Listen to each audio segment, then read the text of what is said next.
Hello and welcome on 360 Sports. I am Adeni Ajishafe. We just have to look at trending sporting stories. Well, just have to look at, yesterday, a lot of rush hour for transfer players moving from one team to the other. Transfer day deadline, EPL, really, a lot of record that was smashed concerning the money.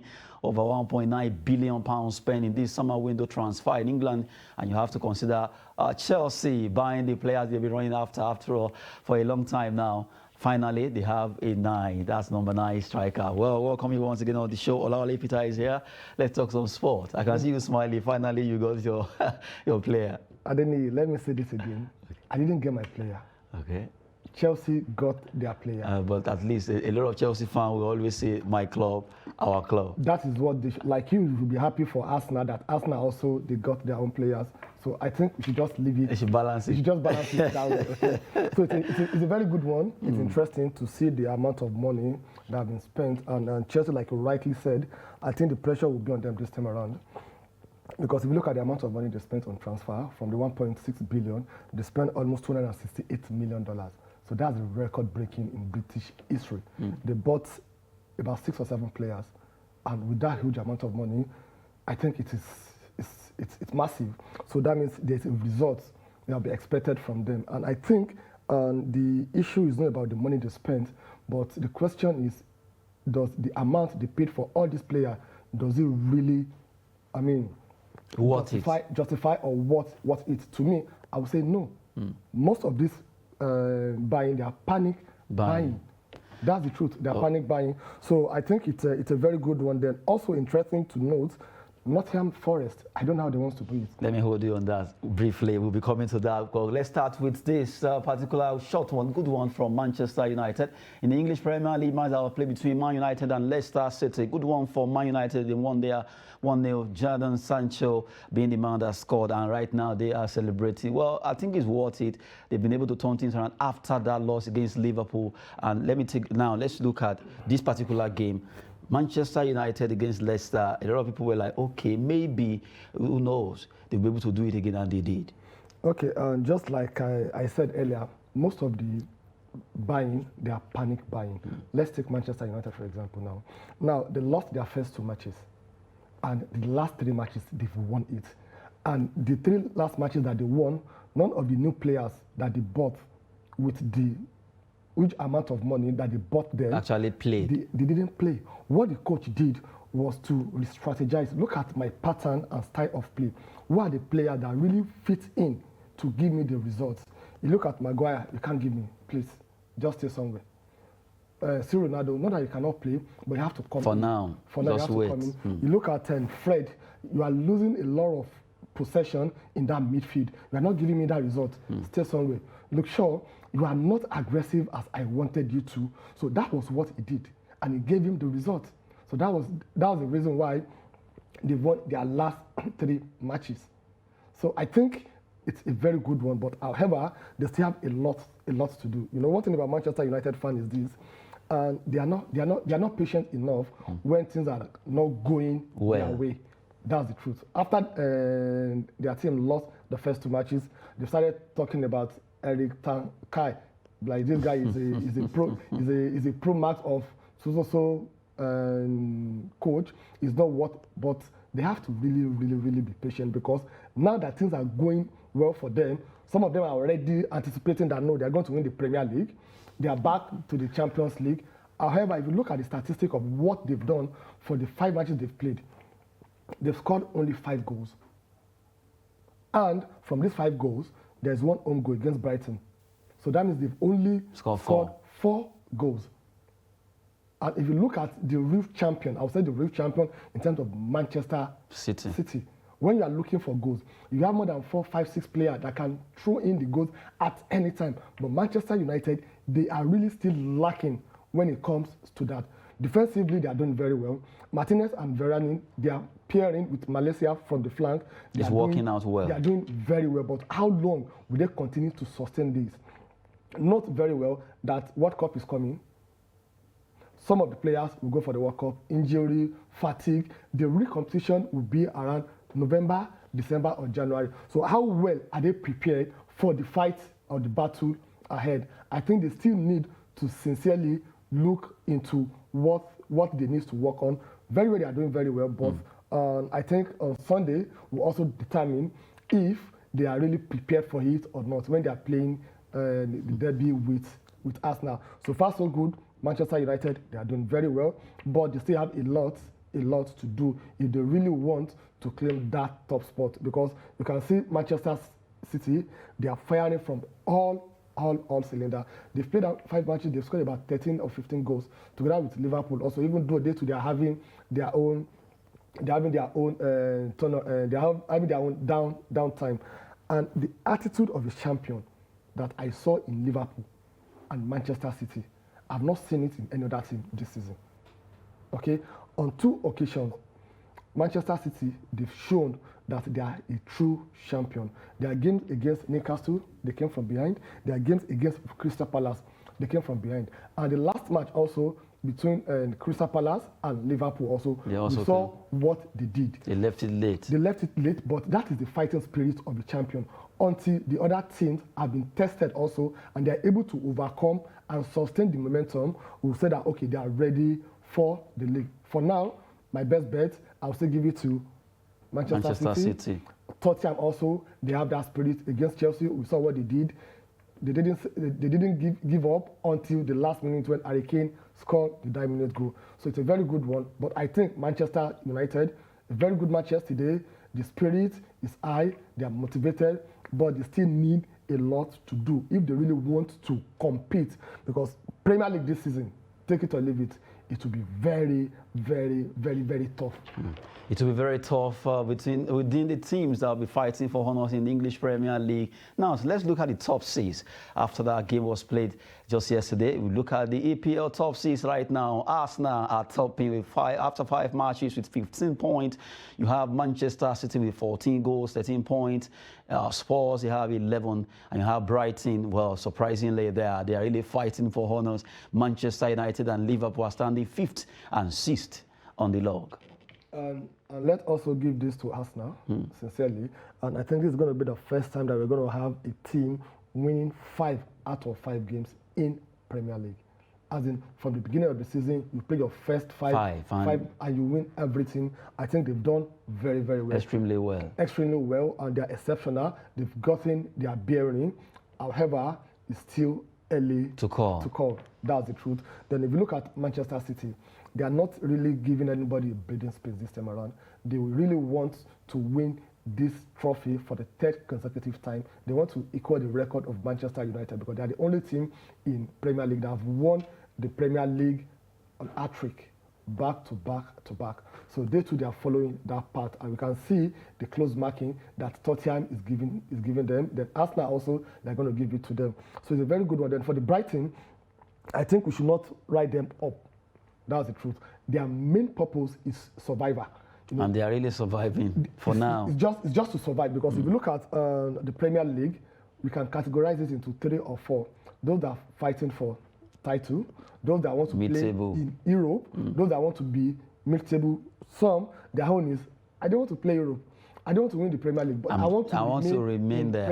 Premier League. So I think what they are fighting for now is to make a statement in Premier League that we are a force to reckon with. If you look at their record last season, they have one of the best defensive record last season, and this season also. They've started the same way also. If I cannot score, I'll make it difficult for you to score me. So I think that is a very, very good one. The table is taking shape, because we've seen the like of Arsenal, we've seen Manchester City, we've seen Tottenham, we've seen Brighton, we've seen Man United, and we've seen Liverpool. So we only have some teams that are missing from these top 6, and they really have to work very hard to get there. In the next 3 or 4 matches, if they find it difficult to get to this top 6, it will be difficult for them to climb up. It will be very difficult for them to climb up. So it's a very good one that we are seeing in Premier League. Good one there. From the way it is right now, Arsenal, Manchester City, Tottenham, all Spurs, Brighton, Manchester United and Liverpool are all standing number 1 to 6 there. Chelsea are 10th on the log, and you look at Wolverhampton, Leicester City, despite that loss, they are down the log table Well, Leicester, Wolverhampton Wanderers, Aston Villa, they need to up their game if they are to remain playing in the English Premier League next season, because the way it's going right now, it's not looking too good for Aston Villa, Leicester, and also Wolverhampton Wanderers there. We've been looking at the English Premier League match that was played between Manchester United, a lone goal that was scored by Jadon Sancho against Leicester City. That has given them to stand 5th on the log. Now let's go Italian Serie A. We look at a match that was also playing Italian Serie A. 3-1 Atalanta against Torino. That was a good one coming from Atalanta. They really showed their own, and the particular player Kodubembe, and also Bologna against Salernitana. Well, good one. You have Kubmena being able to score a hat-trick. You just have to give it to Atalanta. And if you transfer that to the way the table is standing, shockingly enough, Atalanta actually standing top of the log. Yes, Atalanta are top of the log in Italy. They have 10 points, followed by AS Roma with 10 points. Inter Milan are standing third with 9. You have Napoli and Juventus. Then Milan, the big boys, are actually trailing, surprisingly, Atalanta. Okay, I think we have a discussion on this about 2 weeks ago on the show, that the Italian Serie A, they started in a way that the table will end. However, the top 6, they'll keep rotating, they'll keep changing. Yes, I remember you said that. Based on game in, week out. And that's why we are saying, if you look at Atlanta, and if you look at Roma, they're having the same points, 10 points, the same goal difference, the same. So that shows that nobody needs to, you don't need to close your eyes this time around. Atlanta also, they are picking from where they stopped last 2-3 seasons, because they've been consistent, and that's one thing about having the confidence that I can compete with the so-called big boys. Now they are rubbing shoulder with the likes of Inter Milan, Napoli, Juventus, and AC Milan, and even Lazio also, because if you see the difference between them, it's just 1 point and 2 points. So that means every game is very important. Now I think I now say the reason why Jose Mourinho was very furious with his team when they drew against Juventus. Oh, he knows what that point, that 2 point they draw. Yes, he knew what it really means to them, but luckily for him and his team, they won their next game. So that shows that they really, they came to the occasion well prepared. So it's going to go down for every, all other team. This weekend also, we're going to have a Milan derby. A big one. Inter and AC. So it's going to be a very big one that nobody is ready to drop any point, because if you sleep 2-3 matches to catch up again, it will be difficult. Very, very difficult. I think this season, Italia Serie A will be very, very tough, because all the teams, the big boys, have actually lined themselves up. Roma, Juventus, Inter Milan, also AC Milan, alongside Lazio. They've all lined up behind Atalanta, who are ready to at least make some surprises so far in the Italia Serie A. Well, we've been looking at the result there. Bologna, Arnautovic scoring for them. I just have to give it up to Atalanta there. Now, let's talk about the big one that happened yesterday, a lot of rush hour, that is a deadline day, transfer deadline day, and you see clubs running around to just get players signed. And let's start with Manuel Akanji joins Manchester City from Borussia Dortmund. It was a good one for Manuel Akanji. Well, joining his former teammate, that's Erling Haaland. Now he will be coming in at least as a defender. But someone mentioned something that really caught my attention. Say, I hope this guy won't end up like Nathan Ake. Remember when they signed Nathan Ake just like this, and he couldn't just make it. But I said, no, this one should be different. Okay, I hope it will be different, because if you look at him at Borussia Dortmund also, he did not really fit into their team. Unlike when he was in Basel, where they signed him, so he did very well there. He played 3-4 seasons with them, and that really made Borussia Dortmund to go for him. So when they got him, and breaking into that team became very difficult for him. So that's the truth. So will he be able to do the same thing in Manchester City? He has to prove himself, because if you look at the defense line of Manchester City, it's seriously difficult to break into that defense, even not because of the injury that they have. I'm sure they won't have gone for him. I'm sure Guardiola is is taking him as a backup, kind of. But if you can fight for shared, he has to. One good thing about Guardiola is it will give you the chance to prove yourself, but he doesn't have that patience to allow you to play 3, 4, 5, 6, 7 matches. And you cannot deliver. You're out. No, it is 1, 2, 3 matches. If you play 2, 3 matches and you couldn't convince him that you are what he really needs, he has a lot of options at that back, and he has spent a lot a lot of money when it comes to building his defense in the Premier League. So because of the injury that he has currently, now even Nathan Ake is injured because he was forced out during their last match also. So if he could prove himself when those regular, they are having injury, it'd be an opportunity for him to establish himself. And if he didn't do that, he's going to warm the bench, or probably they may look for a loan for him to get that confidence to build himself and come back to Manchester City. A very good one for the Swiss player, and let's see what happens if he can really prove himself. Well, Akanji has joined Manchester City. Let's see if he can prove that. And now, while talking about transfer, Nigerian striker, that's Sadiq Umar, right now has become a Real Sociedad player after he joined them in €20 million plus 7 million add-ons. Well, good one for him. Let's see how he continues to bang in more goals. He has scored 2 goals in 3 matches for Almeria before he joined Real Sociedad.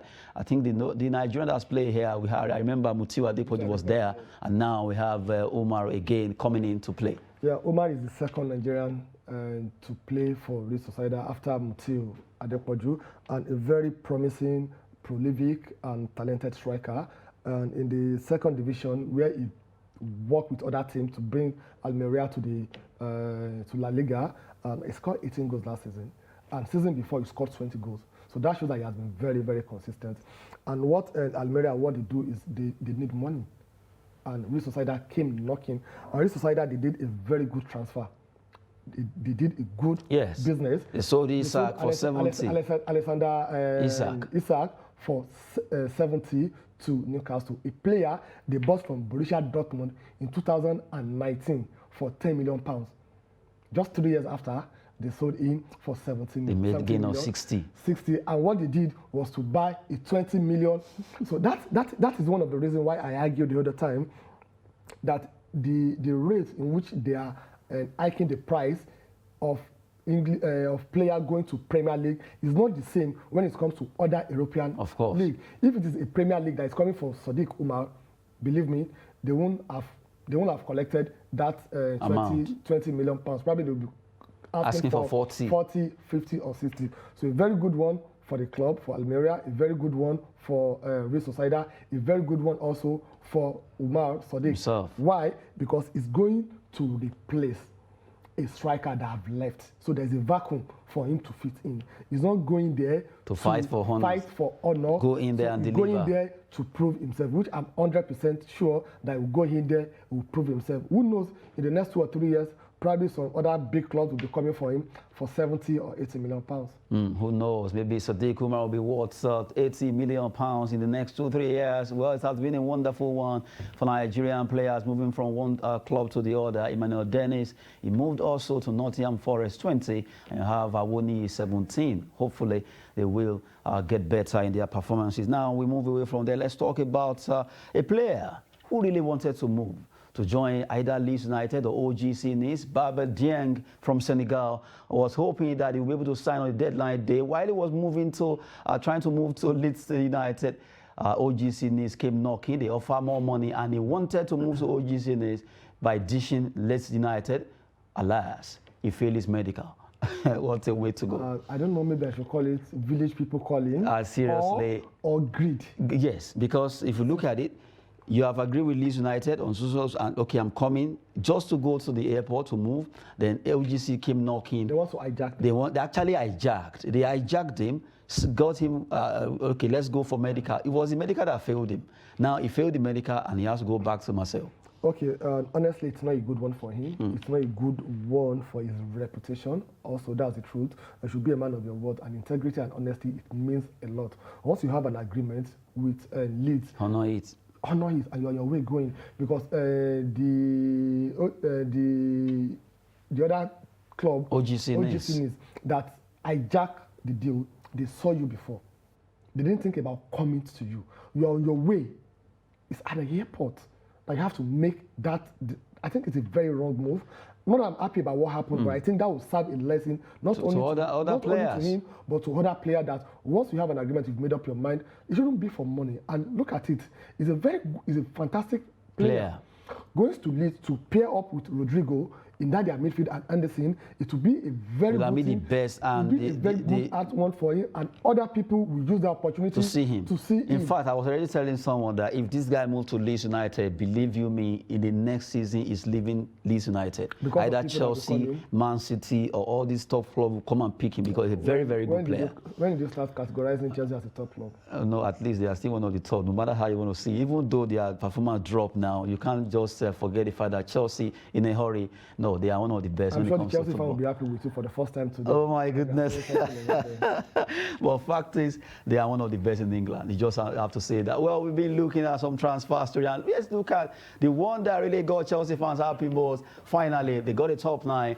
Aubameyang, Pierre-Emerick Aubameyang finally moved to join Chelsea from Barcelona. They got 2. It wasn't just only 1. They also get a defensive midfielder, Denis Zakaria, right now has joined them also from Juventus, making it 2. It was a nice one, 1-2 for Chelsea. Okay, and I've read they said it's better than none, and this is a deal that is supposed to have done, before now. But if you look at Aubameyang, sincerely, it's an elite striker. It's someone that he has proven himself in all the clubs that he has played for. And when he was in Borussia Dortmund, and he played 96 matches and he scored 76 goals. With Arsenal, he played 163 times and he scored about 78 goals. When he was at Barcelona just recently, he played 24 matches and he scored 13 goals. So that shows that if you look at the average, the percentage per goal, about outstanding. It's about 58 to 60%. So it is a player that any club will really want to have. However, the issue about his discipline, his attitude is a worry, is a concern. Sorry? Lateness. And however, it's all about management. When you have a subordinate or you have people that you work with, you should know how to manage them if you know how resourceful that they are. And that was what Thomas Tuchel saw, that when they are together at Borussia Dortmund, what you normally do is anytime they are playing, maybe they're having a training and the training is starting by 10 o'clock, he's going to tell him, you're starting the training by 9:30. So they can come early.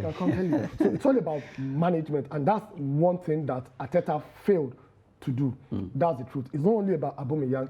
Arteta still needs to learn how to manage profiling and big stars. He had the same issue with Ozil also. Not only Aubameyang that I had issue with. Most of these players, when they started receiving money that is more than their age, that more than what they can imagine, the money that they can even pay you, that you're calling yourself their coach, they start misbehaving. But you have to stamp your authority in the diplomatic way to make sure that you guide them through the right path. That's why they call you their coach. So a very good one for Chelsea. And what Chelsea is lacking right now is that top 9.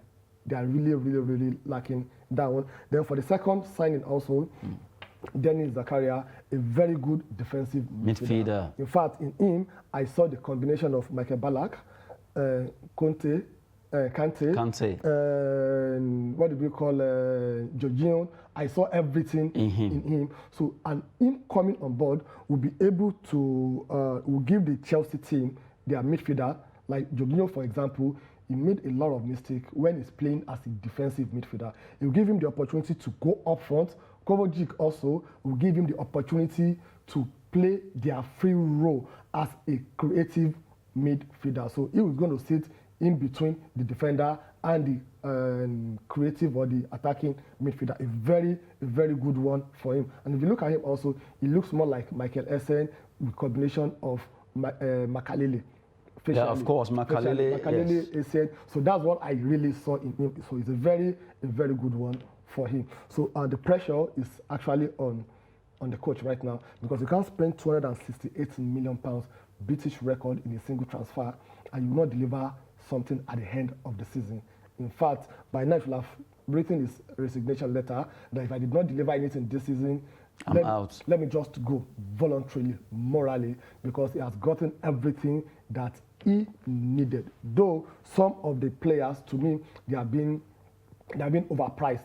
That's just the truth. They have been overpriced. So I think the new owner needs to get a sport director, someone that understands the sport business. After that, the lady left, Grabnavska, they've not been able to get someone like her. And do you know how many years she spent, in Chelsea? When it comes to transfer, she is a guru. she understands the game. That is what they need right now. You don't need just to be doing, in all sincerity, I didn't see the reason why they bought Fofana. And for that amount of money, 70, it's outrageous. That's the truth. Yes, you need a replacement for Rudiger, Christensen, but you don't need to pay such amount of money for Fofana to fit in. So let's see what will happen. Probably the amount spent will be able to justify the amount he spent at the end of the season or not. At the end of the season or not, let's see what Chelsea will be offering now. They got Aubameyang and also Zakaria in the midfield and also striking force there. Good one for Chelsea. Now the season has actually begun. Let the race of EPL, that's a marathon, not a 100-meter sprint. It has actually started. We see who actually win it eventually. It has been a wonderful one with Olale Peters. Thank you very much. It's my pleasure being here, Adeniyi. Good one. Sport is always business and fitness. I am Adeniyi Ajishafe. Thanks for watching.